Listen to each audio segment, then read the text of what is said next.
માણસો તમને સામે કિનારે માણસો જોશે તો માણસોનું કીડિયાર ઉભરાણું જો હવે આવામાં તો ભાવ થોડાક થાય એ ભટકાને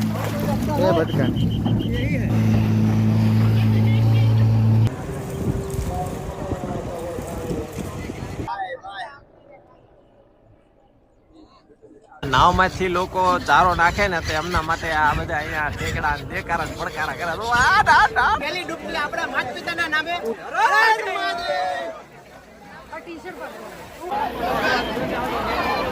બાકી જાય બાળા હર હર મહાદેવ હર હર ગંગે હર મહાદેવ મિત્રો ખુશાલી સુપલક્ષમાં તમામ મિત્રોનું હાર્દિક સ્વાગત છે। આપણે છીએ પ્રયાગરાજમાં હું કામ આવીએ છીએ અત્યારે મહાકુંભ મેળો ચાલી રહ્યો છે અને અહીંયા બધા ભાવિ ભક્તો જે કરોડોની સંખ્યામાં આ જગ્યા ઉપર જે ત્રિવેણી સંગમમાં સ્નાન કરવા માટે આવી રહ્યા છે, બરાબર ને। હું તમને હવે એમની પરફેક્ટ લોકેશન હું તમને બતાવી રહ્યો છું કે અહીંયા સરસ્વતી ઘાટ આવેલો છે। તે ઘાટ ઉપરથી તમારે સ્નાન કરવા માટે જે આ બોટમાં સવાર થઈને જવાનું છે। અહીંયા તમે જુઓ કે તમે આ નજર નાખશો ને તો તમને એવું લાગશે કે બતક તરી રહ્યા છે, બતક નથી તરી રહ્યા, ફક્ત ત્યાં બોટ દ્વારા ભાવિ ભક્તોને ત્રિવેણી સંગમમાં સ્નાન કરવા માટે લઈ જાય છે।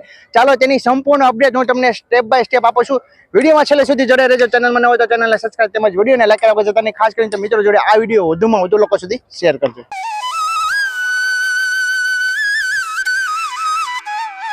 ઘાટ તરફ આપણે આગળ જઈ રહ્યા છીએ। આ જગ્યા ઉપર ત્રિવેણી સંગમનું જળ તમારે ઘરે લઈ જવું હોય તે માટે તમારે આ જગ્યા ઉપરથી કેરબો લેવાનો હોય છે।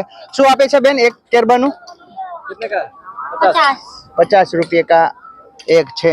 આ રીતના તમને જળ લઈ જવા માટે કેરબા વેચી રહ્યા છે। ફાઇનલી મિત્રો આપણે બોટની અંદર બેસી ગયા છીએ અને આ રીતના જેકેટ આપી દીધું છે પહેરવા માટે, સેફટી માટે। હવે તમે જુઓ ધીમે ધીમે જઈ રહ્યા છે।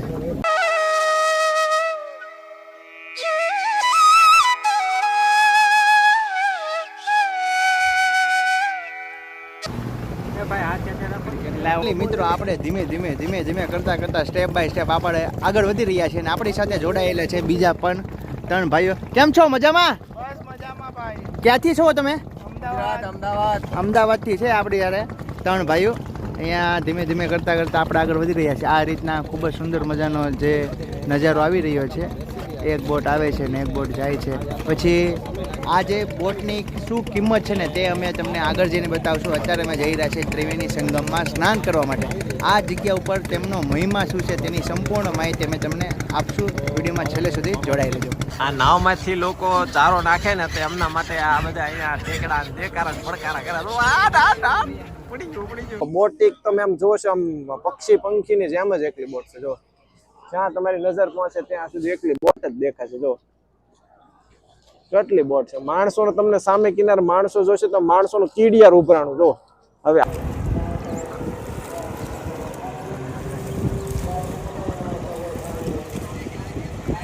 અત્યારે મિત્રો અમે નાવમાં બેસીને જ્યાં 3 નદીનું સંગમ સ્થાન છે ત્યાં જઈ રહ્યા છીએ, ગંગા, યમુના અને સરસ્વતી। અહીંયા મિત્રો મહાકુંભમાં 144 વર્ષે જે આ પર્વ આવે છે, આ મોકો અમારી જિંદગીમાં તો અમને એક જ વાર મળશે અને અમારા સંતાનોને બી કદાચ આ મોકો તો નહીં જ મળે। અહીંયા મિત્રો મહાકુંભમાં ત્રિવેણી સંગમમાં નાહવાનું જે સ્થાન છે ને એ તો ઋષિ મુનિઓએ અને આપણા ગ્રંથોમાં બી લખેલું છે। 1000 અશ્વમેઘ કરો એનું જેટલું પુણ્ય મળે ને એટલું અહીંયા ત્રિવેણી સંગમમાં નાહવાથી પુણ્ય મળે છે। અને અહીંયા ત્રિવેણી સંગમમાં નાહવાથી કહેવાય છે કે પાપનો પણ નાશ થાય છે અને સાથોસાથ તમારી પોતાની પેઢી તો અહીંથી મુક્ત થાય છે, તમારા પિતૃને પણ મુક્તિ મળે છે, પણ તમારી આગલી પેઢી અને પાછલી પેઢી પણ ત્રિવેણી સંગમમાં નાહવાથી મુક્તિ અનુભવે છે। તો અહીંયા મિત્રો આ ત્રિવેણી સંગમમાં અમે નૌકામાં બેસીને અમે એવી ધન્યતા અત્યારે અનુભવી રહ્યા છીએ અને અમારા અંદરથી અત્યારે એવો આનંદ આવી રહ્યો છે કે એનું અમે શબ્દોમાં તો વર્ણન નહીં કરી શકીએ। બસ અમે માતાની જય બોલાવીશું અને મહાદેવનું નામ લઈશું। હર હર મહાદેવ, હર હર ગંગે। ખાવાની પૂરેપૂરી બીક છે। એ ભટકાની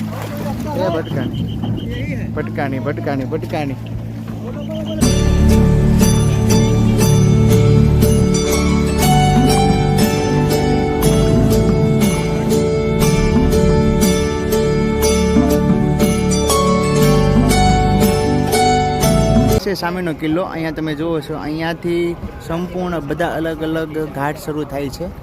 અહીંયા તમે જો ખૂબ જ મોટી સંખ્યામાં ભાવિ ભક્તો સ્નાન કરવા માટે તે ઘાટ ઉપર આવ્યા છે, પણ તે ઘાટ અત્યારે બંધ છે। તમારે ફરીને આ કિલ્લાની એક્ઝેક્ટ પાછળની તરફ આવવું પડશે, સરસ્વતી ઘાટ તરફ।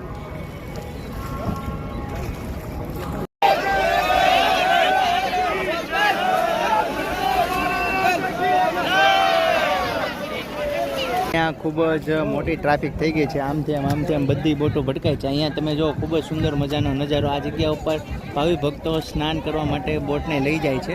અમારી બોટ પણ લાગી ગઈ છે કાંઠે. આપણે ઘાટ માટે આવી ગયા છે. આ જગ્યા ઉપર આપણે સ્નાન કરવાનું છે. આ રીતના કંઈક પસાર થવાનું હોય છે. તો બધા જ આ રીતના લાઈનમાં આવ્યા છે. મિત્રો જેવી ઘાટ ઉપર ટ્રાફિક છે ને એવી જ અહીંયા તમે બોટમાં આવો ને ત્યારે ટ્રાફિક જોવા મળે છે. હવે આપણે ધીમે ધીમે કરતા જો આગળ વધી રહ્યા છે.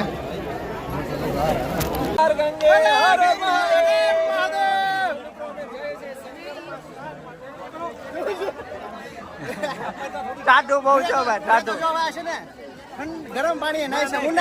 ઉનાળામાં ગરમ પાણી અહીંયા આપણે ગયા ને પછી ઘરે ક્યારે ગરમ પાણી નહીં. બરાબર. ઠંડા પાણી થી નાવ. એક વર્ષ થઈ ગયું ને સંગમમાં પણ ઠંડા પાણી નાવ છે. મેમ ઘરે બી ગરમ પાણી. અહીંયા કેટલું ઠંડુ છે? અહીંયા તો હમણાં હજી એટલે સીધો ચોટ જ લાગ્યો. સીધો જ આમ હું જાઉં છું.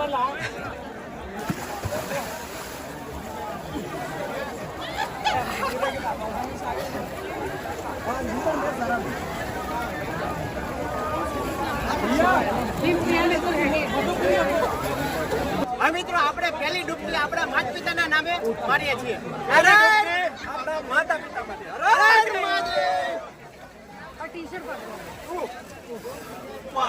બીજી ડૂબકી આપણા કુટુંબ પરિવાર માટે.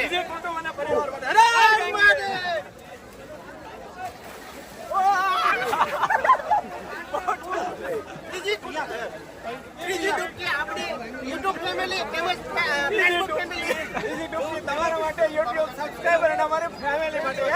હર મહાદેવ.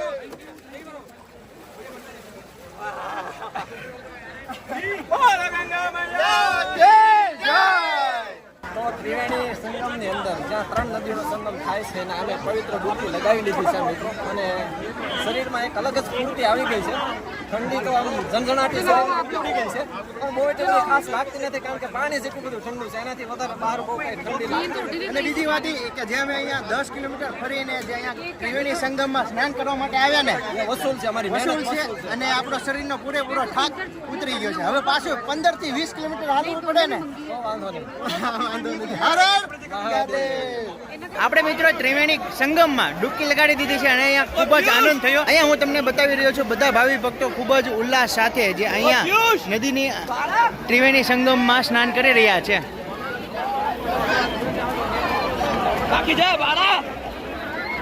હર હર મહાદેવ, હર હર ગંગે. નમસ્કાર મિત્રો, હવે ખાસ મહાકુંભ અને જે કુંભ થાય છે કુંભ પાછળનો ઇતિહાસ શું છે.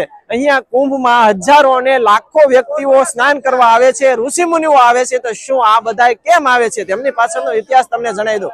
જ્યારે સમુદ્ર મંથન થયું તો સમુદ્ર મંથન માંથી અલગ અલગ ઘણી બધી વસ્તુઓ નીકળી. એમાંનું એક હતું અમૃત. તો અમૃત માટે દેવો અને દાનવો વચ્ચે ખેંચતાણ શરૂ થઈ. તો આ ખેંચતાણ સમયે જે અમૃત કળશ હતો એ અમૃત કળશ માંથી અમુક ટીપાઓ જે ધરતી ઉપર પડ્યા એ 4 સ્થળ છે. આ 4 સ્થળ ઉપર કુંભ મહાકુંભ થાય છે. તો તેમના માટે મહાકુંભ થાય છે 12 વર્ષે, અર્ધકુંભ થાય છે 6 વર્ષે, બરોબર. અને મિની કુંભ 3 વર્ષે થાય છે. તો એ કયા કયા સ્થળ છે? એક છે નાસિક, એક છે ઉજ્જૈન, એક છે પ્રયાગરાજ અને એક છે હરિદ્વાર. તો આ 4 જગ્યા ઉપર કુંભ થાય છે મિત્રો. તો આ છે કુંભ થવા પાછળનો ઇતિહાસ. મિત્રો આપણે બોટ માંથી ઉતરી ગયા છે. આ રીતના કાંઠે ઊભું રાખ્યું છે ભાઈ. મારશું ઠેકડો. પ્રયાગરાજમાં મહાકુંભ મેળામાં ત્રિવેણી સંગમ કરવા સરળતાથી માંગતા હોય તો હું આ જગ્યાના એડ્રેસની વાત કરી દઉં. આપણે અત્યારે ઊભા છીએ સરસ્વતી ઘાટ ઉપર. અહીંયા તમે જોઈ રહ્યા છો ને તે સામેની તરફ નેની બ્રિજ છે અને એક જે તેની સામેની તરફ જોવો છો ને તે અરેલ ઘાટ છે. આ જગ્યા ઉપર તમને નાવ તરફ જે લઈ જાય છે ત્રિવેણી સંગમમાં સ્નાન કરવા માટે. આ જગ્યા ઉપર તમે આવશો ને તો નાવવાળા પોતપોતાની મનમાની કરે છે. સરકાર દ્વારા 120 રૂપિયા તેમની અંદાજિત ટિકિટ છે અને આવડા લોકો તમારી પાસેથી કોઈક 500 લે છે, કોઈક 700 લે છે, કોઈક 1000 લે છે. અમારી પાસેથી 500 રૂપિયા તેમની ટિકિટ લીધી હતી અને અમે ઘણા બધા જગ્યા ઉપર જે કહેવાય ને કે અનુભવ મેળવેલો છે કે અલગ અલગ ઘાટ બનાવેલા છે.